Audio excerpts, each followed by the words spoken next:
Hello, I'm Krista Jarrard with the Center for Systemic Healing at Life's Evolutionary Edge.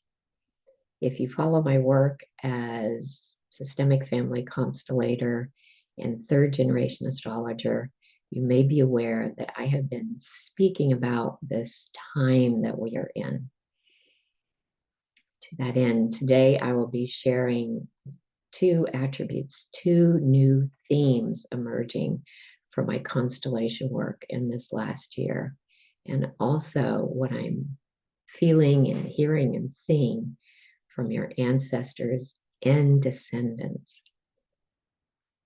So, this point of view of this time, I would be surprised if you've considered that. So, I feel this will be helpful and hopeful in you finding your place in this greater unfolding, this time that I'm working with as a threshold. And threshold defined as the intensity or magnitude required for a certain reaction or condition to occur. And a threshold is a line that separates two territories of spirit. And how we cross is the key. So we are getting threshed. The grain is being separated from the husk. And in that way, we're being moved, we're being asked to really stand as a more vital and worthy fullness. So this threshold holds the promise for us becoming what is essential to our nature. Everything else gets to fall away, and we be left with this, what is essential.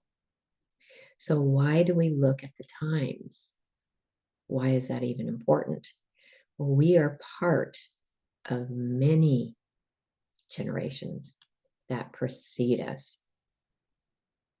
Our bodies are connected to thousands of years of ancestors living and adding something unique to our being.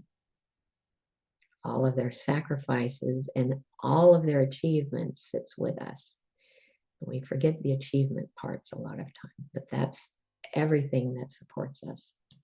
So we know it's crucial to understand the conditions and the times that events were happening for them.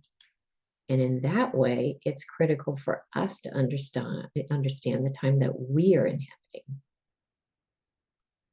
And the astrology of this time speaks to a tremendous urge for transformation, just an unprecedented evolutionary urge. And it's influencing our lives and our life on every level. So what I'm experiencing in the work in this past year are two attributes, and not just the last year, but it definitely has been building to this crescendo. And so one is that in the container of the constellation, that urge to transform is tremendous. And the support, that's the energetic support that's there just for that movement through, is unprecedented. And I've been around the work for 23 years, so that's saying quite a bit. Number two, everything is right on the surface for the purpose of healing. So the so-called good and the so-called bad, it's just right there. So we're living in this time with this extraordinary constellating art at our disposal. It's no accident. And as we find ourselves moving through the rivers of the extremes of polarization and then unity and this back and forth, I'm reminded that constellation work is inclusion work. It holds everything we need to move through. So in this way, everything is coming together for the greater unfolding. And it's my feeling that constellation work is the sacred container for that movement. Now, astrology is always influencing us. But right now, in these years, in this, 2023 to 27, but certainly in these very next coming years, this year, next year, we are in the last degrees of Pluto in Capricorn, activating that Capricorn Cancer axis. So we are feeling the full force of that Plutonian death and rebirth or transformation. We're moving through that birth canal. There's no turning back. And of course, constellation work isn't about information. It is the mighty container that we do that. That's there waiting for us to do that. So we are working, we're working with the natural flow of life in our work. And that is something that in itself, just to be in touch with that, life has a natural flow. And we're so disconnected from that. That in itself is healing. Life moves down. Our ancestors came before us to support us. Our descendants look back to us in gratitude. And everything is right at the surface, right? So there is an intensity. There's almost a feeling like being in a crucible right now, if you're in touch with what's happening. So archetypal, historical, ancestral inheritance has never been close to the surface. And that being said, our fear, distress, distraction, disconnection has never been more prevalent as well. So ancestral engagement high, at an all-time high, and descendant disconnection from that at an all-time high as well. So as facilitator, I'm in the middle. I'm the intermediary. I feel and see and hear what's coming from the ancestors. I also feel how my clients are coming into a session, how they're feeling physically and emotionally, how life is challenging them right now as we begin. And that speaks to the level of survival that humanity has been operating from for a long time. It's not something new, but as I say, everything's right at the surface, so we can see it.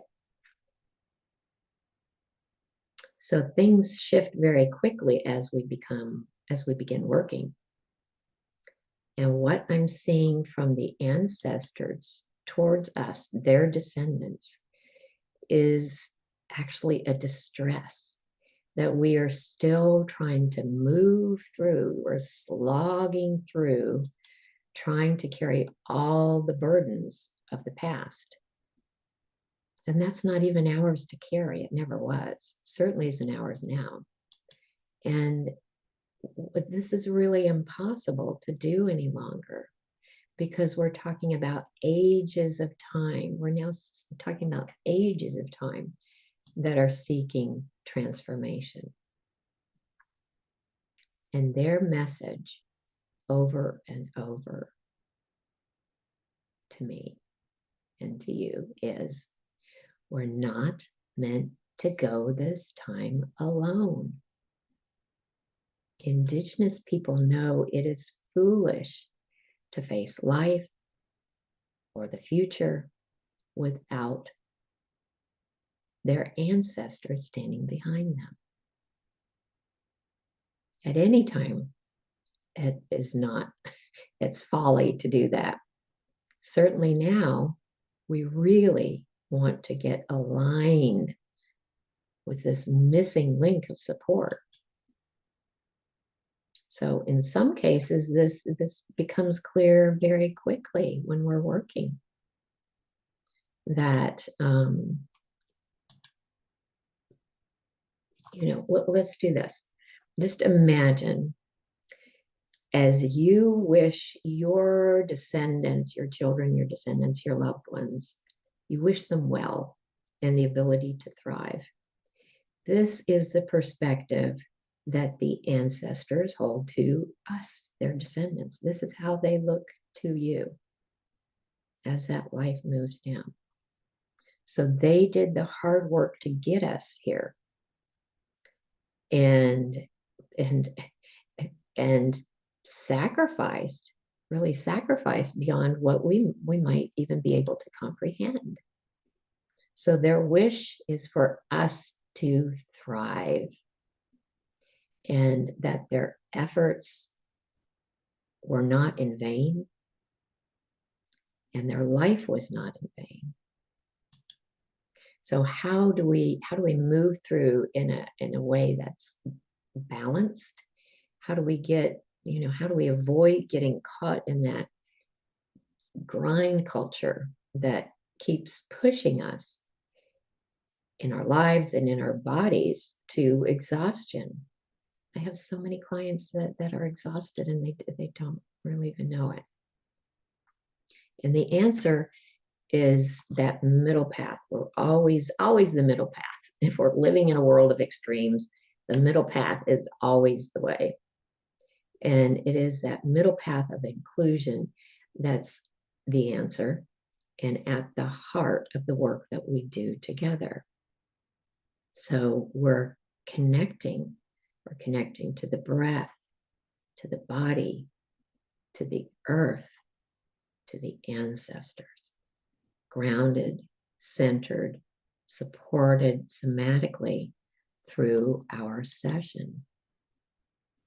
And the good news is, it doesn't have to be hard. This work doesn't have to be hard, but it does have to be real. It's not about embracing pain. It's about breathing and being present with what is. Or as one ancestor said recently, I spoke into the circle, saying, you don't have to die to balance the scales of the family system. This is really, because we've seen this for years. This is how it has been. But we're evolving, things are accelerating. So there's more opportunity to move farther through the work in our evolution at this time. So that's the ancestors. So imagine a descendant standing 50 years in the future from you, looking back to you at this time.